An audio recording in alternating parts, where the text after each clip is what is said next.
communication from the president. Defense Secretary Pete Hegseth is maneuvering military assets and says the U.S. is in a defensive posture. Our chief national security correspondent Jennifer Griffin has more on what's being deployed to the region and whether that defensive posture might change to an offensive posture. Jen. Well, John, first, a quick correction to what the former defense minister of Israel just said.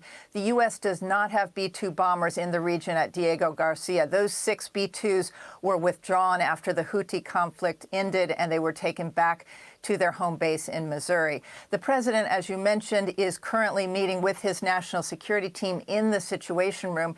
The Pentagon has ordered to the Middle East more air assets to include F-22s, F-16s, and F-35 fighter jets, and an extension of those already based in the region. The Pentagon also ordered a second aircraft carrier to the Middle East.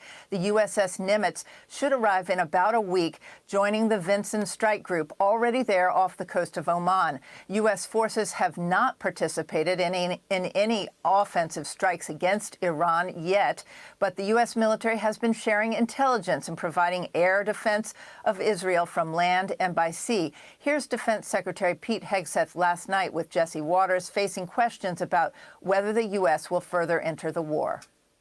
What it looks like right now is we're vigilant, we're prepared, and we've messaged consistently from the beginning that we're in the region to defend our people and our assets. So people are reading into a lot of aspects right now. We're strong, we're prepared, we're defensive, and President Trump hopes there can be peace.